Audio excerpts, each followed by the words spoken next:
Hi hello every one, എല്ലാവർക്കും ഫുഡോഗ്രാഫിയുടെ പുതിയൊരു എപ്പിസോഡിലേക്ക് സ്വാഗതം. അപ്പോൾ ഇന്ന് നമ്മൾ ട്രൈ ചെയ്ത് നോക്കാൻ പോകുന്നത് ഗീ റൈസ് ആണ്. ഗീ റൈസ് അല്ലെങ്കിൽ നെയ്ച്ചോറ്. അപ്പോൾ നമുക്ക് എങ്ങനെയാണ് നമ്മുടെ ടേസ്റ്റി ആയിട്ടുള്ള നെയ്ച്ചോറ് ഉണ്ടാക്കുക എന്ന് നോക്കാം. അപ്പോൾ ഇതിന് വേണ്ടിയിട്ട് ഞാനിവിടെ ഒരു 3 കഷ്ണം ഏലക്കായ, ഒരു 6 ഗ്രാമ്പു, ഒരു 4 ചെറിയ കഷ്ണം പട്ട, ഒരു ബേ ലീഫ്, 2 സബോള, ഒരു പകുതി ലെമൺ ജ്യൂസ്, ഇത്രയാണ് നമ്മൾ റൈസിലേക്ക്. അതേപോലെ തന്നെ ഗാർണിഷ് ചെയ്യാൻ ഒരു സബോളയും കുറച്ച് അണ്ടിപ്പരിപ്പും കുറച്ച് മുന്തിരി എടുത്തിട്ടുണ്ട്. ഇനി നമുക്ക് ആദ്യം തന്നെ ഗാർണിഷ് ചെയ്യാനുള്ള അണ്ടിപ്പരിപ്പും മുന്തിരിയും അതേപോലെ തന്നെ നമ്മുടെ ഓണിയനൊക്കെ ഒന്ന് ഫ്രൈ ചെയ്തെടുക്കാം. അപ്പോൾ ഫ്രൈ ചെയ്യാൻ വേണ്ടിയിട്ട് ഞാനിവിടെ ഒരു പാൻ വെച്ചിട്ടുണ്ട്.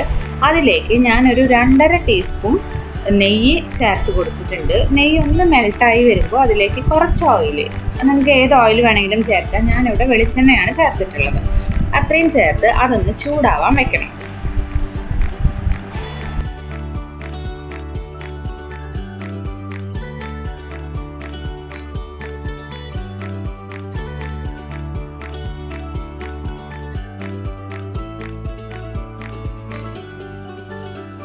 ഇപ്പോൾ നമ്മുടെ നെയ്യൊക്കെ നല്ലപോലെ ചൂടായി വന്നിട്ടുണ്ട്. ഇനി ഇതിലേക്ക് നമുക്ക് മുന്തിരി, അതേപോലെ തന്നെ നമ്മൾ ആദ്യം മുന്തിരിയാണ് ഇട്ട് കൊടുത്തിട്ടുള്ളത്. മുന്തിരി നല്ല പോലെ തന്നെ ഒന്ന് റോസ്റ്റായി നല്ല പോലെ ഒന്ന് വീർത്ത് വന്നു കഴിഞ്ഞാൽ നമുക്കതിൽ നിന്ന് മുന്തിരി മാറ്റാം. അതിനുശേഷം നമ്മുടെ അണ്ടിപ്പരിപ്പും അതേപോലെ തന്നെ ഓണിയനും ഇതേ രീതിയിലൊന്ന് ഫ്രൈ ചെയ്തെടുക്കാം.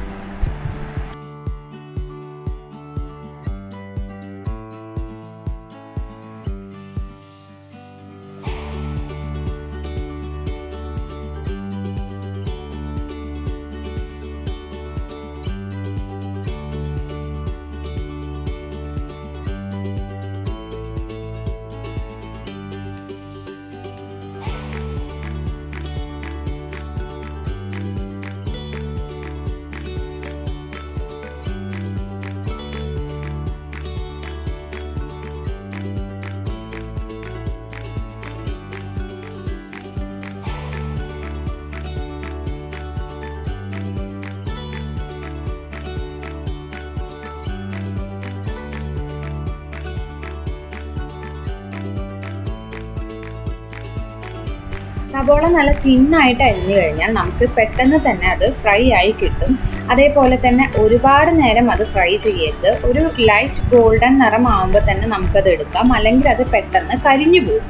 അതുകൊണ്ട് നല്ല തിന്നായിട്ട് അരിയാൻ നോക്കുക. തിന്നായിട്ട് അരിഞ്ഞു കഴിഞ്ഞാൽ നമുക്ക് പെട്ടെന്ന് തന്നെ അത് അധിക നേരം ഇടാണ്ട് നമുക്ക് ഗോൾഡൻ ആയി കിട്ടും. ഗോൾഡൻ ആയി കഴിഞ്ഞാൽ തന്നെ നമുക്കത് എന്ത് ചെയ്യാം, എടുക്കാവുന്നതാണ്. പിന്നെ നിങ്ങൾക്ക് വേണമെങ്കിൽ സബോളയുടെ ആ ഒരു ക്രിസ്പിനെസ് കുറച്ച് നേരം കൂടി ലാസ്റ്റ് ചെയ്യാൻ വേണ്ടിയിട്ട് നമുക്കതിലേക്ക് 1 ടേബിൾ സ്പൂൺ ഷുഗർ ആഡ് ചെയ്ത് കൊടുക്കാം. ഞാനിപ്പോൾ അതൊന്നും ചെയ്തിട്ടില്ല. ജസ്റ്റ് സാധാരണ നമ്മൾ ഫ്രൈ ചെയ്തെടുക്കുന്നത് പോലെ ഫ്രൈ ചെയ്തെടുത്തിട്ടേ ഉള്ളൂ.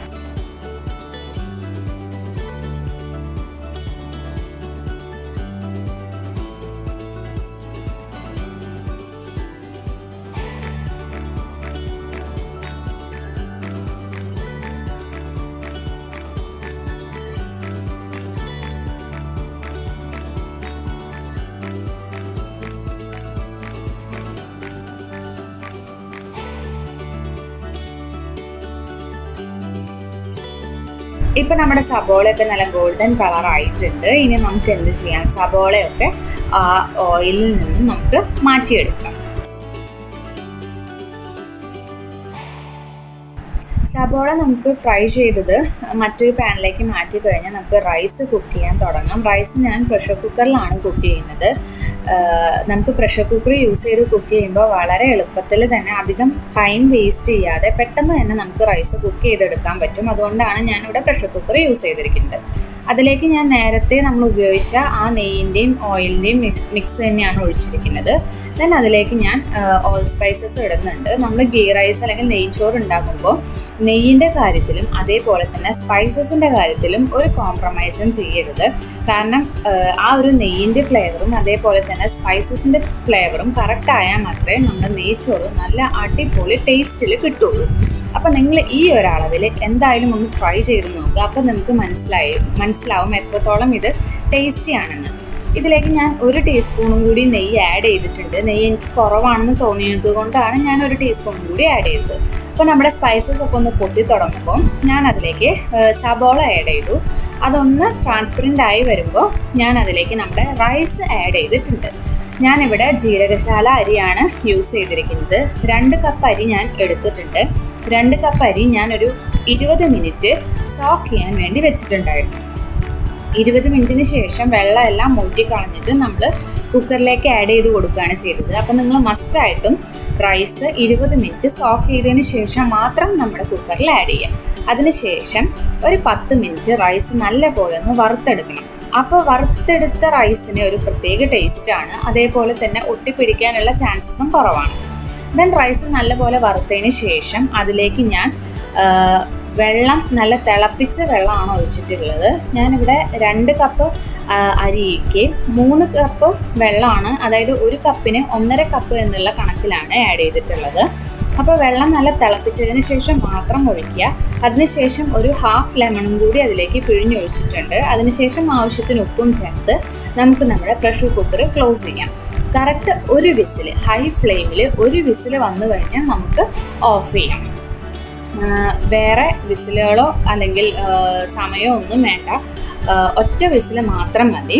ഒരു വിസിൽ വന്നു കഴിഞ്ഞാൽ അതിൻ്റെ പ്രഷർ ഫുള്ള് പോയ അപ്പോൾ തന്നെ നമുക്ക് ഓപ്പൺ ചെയ്താൽ കറക്റ്റ് വേവിൽ നമുക്ക് അരി കിട്ടും. അതിനുശേഷം നമ്മൾ നേരത്തെ ഗാർണിഷ് ചെയ്യാൻ വേണ്ടി വെച്ചിട്ടുള്ള നമ്മൾ വറുത്ത് വെച്ചിട്ടുള്ള പിസ്തയും അതേപോലെ തന്നെ അണ്ടിപ്പരിപ്പ്, മുന്തിരിയൊക്കെ അതിൻ്റെ മുകളിൽ വെതറി കൊടുക്കുക. അപ്പോൾ ഇത്രയേ ഉള്ളൂ നമ്മുടെ ഗീ റൈസ്. വളരെ സിമ്പിളാണ്. പ്രഷർ കുക്കറിൽ ചെയ്യുമ്പോൾ നിങ്ങൾക്ക് ഒന്നും കൂടി ഈസി ആയിട്ട് ചെയ്യാൻ പറ്റും. അതേപോലെ തന്നെ ഞാൻ പറഞ്ഞ പോലെ സ്പൈസസും അതേപോലെ തന്നെ നമ്മുടെ നെയ്യിൻ്റെയും അളവ് കറക്റ്റ് കൊടുത്തു കഴിഞ്ഞാൽ നല്ല ടേസ്റ്റി ആയിട്ടുള്ളൊരു ഗീ റൈസ് നിങ്ങൾക്ക് എന്തായാലും കിട്ടും. അപ്പോൾ എന്തായാലും എല്ലാവരും ട്രൈ ചെയ്ത് നോക്കുക, നിങ്ങളുടെ കമൻറ്റ്സ് പറയുക.